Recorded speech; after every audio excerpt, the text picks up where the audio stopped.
পারস্য উপসাগরের নীল জলরাশি, দুবাইয়ের স্কাইলাইন, বুর্জ খলিফার চূড়ায় সোনালি সূর্যের ছটা। একসময় যেখানে বিশ্বের ধনীদের পদচারণা ছিল, আজ সেই পথ ফাঁকা।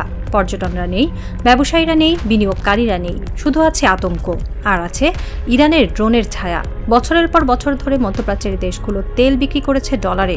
এটা শুধু অর্থনৈতিক পছন্দ নয়, এটা ছিল বাধ্যবাধকতা। কারণ যুক্তরাষ্ট্র ছিল এই অঞ্চলের নিরাপত্তার গ্যারেন্টার। আমেরিকার প্রতিশ্রুতি ছিল, তোমরা ডলারে তেল বিক্রি করো, আমরাই তোমাদের নিরাপত্তা দেব। কিন্তু সেই প্রতিশ্রুতি আজ ধূলিসাৎ। যখন সমস্যা একেবারে কাঁধে এসে ঠেকেছে, তখন যুক্তরাষ্ট্র বলছে, আমরা আর পারছি না। হোয়াইট হাউসের মুখপাত্র গত সপ্তাহে এক প্রেস ব্রিফিংয়ে সরাসরি স্বীকার করেছেন, মধ্যপ্রাচ্যের চলমান যুদ্ধের ব্যয় আর যুক্তরাষ্ট্র একা বহন করবে না। ডোনাল্ড ট্রাম্পের নতুন নির্দেশনায় স্পষ্ট, উপসাগরীয় দেশগুলোকে এখন ইউক্রেনের মতো নিজেদের যুদ্ধের অর্থ নিজেদেরই দিতে হবে। আমেরিকা শুধু অস্ত্র দেবে, টাকা নয়। এই ঘোষণার পরপরই শুরু হয় বিপর্যয়। কারণ উপসাগরীয় দেশগুলো বুঝতে পারে যে গ্যারেন্টারের ওপর ভর করে তারা ডলারে তেল বিক্রি করেছে, সেই গ্যারেন্টার আজ পিছিয়ে যাচ্ছে। আর তখনই ঘটে যায় সেই ঘটনা যা মধ্যপ্রাচ্যের অর্থনৈতিক মানচিত্র বদলে দিতে বাধ্য।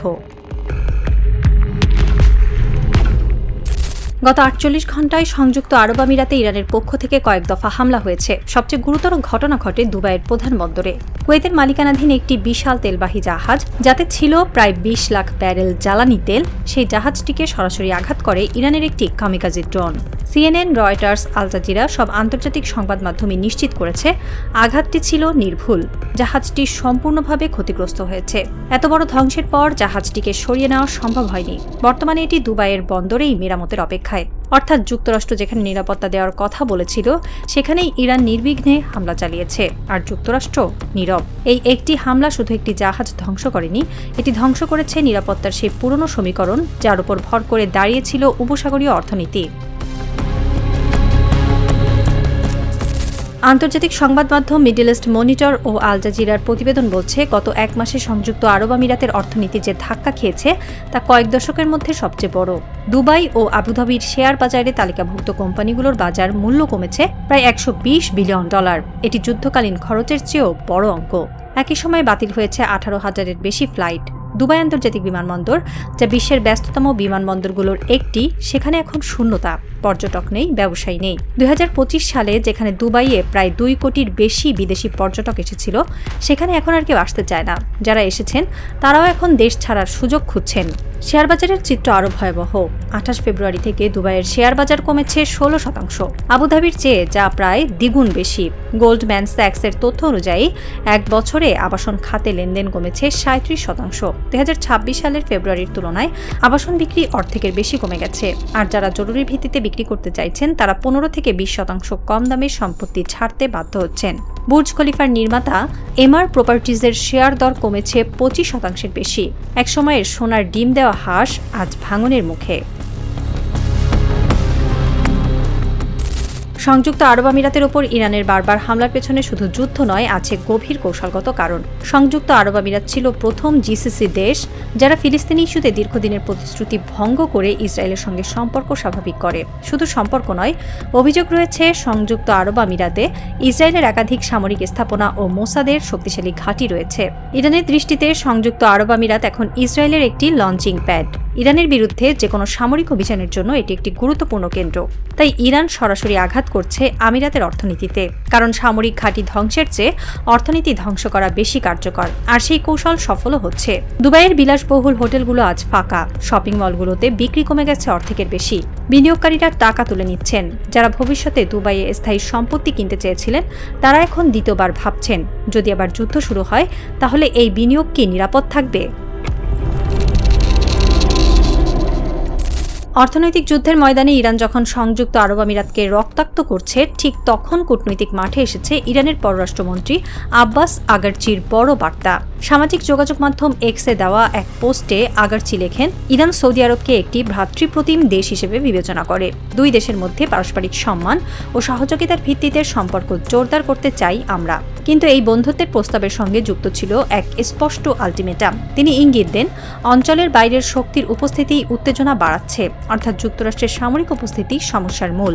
আগারচির বার্তা পরিষ্কার, সংযুক্ত আরব আমিরাত ও সৌদি আরব যদি চায় তাদের অর্থনীতি ধ্বংস না হোক, যদি চায় শান্তি ফিরুক, তাহলে তাদের মার্কিন সেনা সরিয়ে নিতে হবে।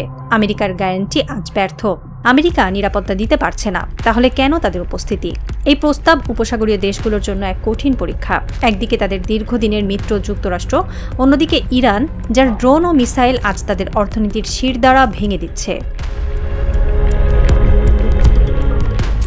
ট্রাম্প প্রশাসনের নতুন নীতির নাম শেয়ার দ্য বার্ডেন, বোঝা ভাগাভাগি করে নাও। কিন্তু মধ্যপ্রাচ্যের দেশগুলোর কাছে এটি অ্যাবান্ডমেন্ট, পরিত্যাগের নামান্তর। বছরের পর বছর ধরে যুক্তরাষ্ট্র মধ্যপ্রাচ্যের দেশগুলো থেকে নিরাপত্তার নামে বিলিয়ন বিলিয়ন ডলার নিয়েছে, অস্ত্র বিক্রি করেছে, সামরিক ঘাঁটি স্থাপনা করেছে। কিন্তু যখন প্রকৃত প্রয়োজন, তখন তারা বলছে তোমরাই অর্থ দাও, যুদ্ধ করো। উপসাগরীয় দেশগুলোর মধ্যে এখন এক অশান্তি চলছে। সংযুক্ত আরব আমিরাত ইতিমধ্যে ইরানের হামলায় সবচেয়ে বেশি ক্ষতিগ্রস্ত। কুয়েতের তেলবাহী জাহাজ ধ্বংস হয়েছে তাদের বন্দরে। কাতার গোপনে ইরানের সঙ্গে $6 বিলিয়ন চুক্তি করছে নিরাপত্তার বিনিময়ে। সৌদি আরব নীরব, কিন্তু নীরবতার মধ্যেই তারা হিসাব করছে ইরানের সঙ্গে সম্পর্ক স্বাভাবিক করা কি তাদের জন্য ভালো, না যুক্তরাষ্ট্রের সঙ্গে থাকা ভালো। আজ রাত তেহরানের সময় রাত 11টা, রিয়াদের সময় 10টা, আবুধাবির সময় 11টা। তিনটি রাজধানীতে আজ 3 ধরনের আবহ। তেহরানে আব্বাস আগারচির পোস্ট ঘিরে উন্মাদনা, রিয়াদে নীরবতা, আবুধাবিতে আতঙ্ক। সংযুক্ত আরব আমিরাতের শেয়ার বাজার আজ আবার লাল। আরেকটি ফ্লাইট বাতিলের খবর এসেছে, আরেকটি বিলাসবহুল হোটেলে চেক আউটের সংখ্যা বেড়েছে। বিনিয়োগকারীরা টাকা তুলে নিয়ে যাচ্ছে সুইজারল্যান্ডে, সিঙ্গাপুরে, লন্ডনে। ইরানের পক্ষ থেকে আরেকটি বার্তা এসেছে আজ সন্ধ্যায়, অঘোষিতভাবে। সূত্র বলছে বার্তাটি গিয়েছে সৌদি আরবের যুবরাজ মোহাম্মদ বিন সালমানের অফিসে। বার্তায় স্পষ্ট, আমরা যুদ্ধ চাই না, কিন্তু যুদ্ধ যদি চাপিয়ে দেওয়া হয় আমরা তার জবাব দেব। উত্তেজনা কমাতে হলে একটাই পথ, এই অঞ্চল থেকে বিদেশি সেনা সরিয়ে নেওয়া। সৌদি আরব এখন চৌরাস্তায় দাঁড়িয়ে। যদি তারা যুক্তরাষ্ট্রের পক্ষে থাকে, তাহলে তাদের অর্থনীতি ও সংযুক্ত আরব আমিরাতের মতো ধ্বংসের মুখে পড়বে। যদি তারা ইরানের প্রস্তাবে সাড়া দেয়, তাহলে তাদের পুরনো মিত্র যুক্তরাষ্ট্রের সঙ্গে সম্পর্ক চিরদিনের জন্য বদলে যাবে। আর অপেক্ষার প্রহর এখন আর নেই। সংযুক্ত আরব আমিরাতের অর্থনীতি প্রতিদিন রক্তক্ষরণ করছে। সৌদি আরব বুঝতে পারছে আগামী 72 ঘন্টার মধ্যে তাদের সিদ্ধান্ত নিতে হবে, নতুবা ইরানের পরবর্তী ড্রোন হয়তো রিয়াদের বন্দরকে টার্গেট করবে, অথবা আরব আমিরাতের আরেকটি শপিং মল ধ্বংস হবে, অথবা কুয়েতের আরেকটি তেলবাহী জাহাজ জ্বলে যাবে। ডলারের দুর্গের দেয়ালে ফাটল ধরেছে, সেই ফাটল ধীরে ধীরে বড় হচ্ছে, আর সেই ফাটল দিয়ে ঢুকছে ইরানের মিসাইল, আর ঢুকছে নতুন এক মধ্যপ্রাচ্যের স্বপ্ন, বিদেশি গ্যারান্টারহীন আত্মনির্ভর নতুন জোটের। মুজতবা খামেনি আজ রাতে জানালার পাশে দাঁড়িয়ে হয়তো সেই স্বপ্ন দেখছেন।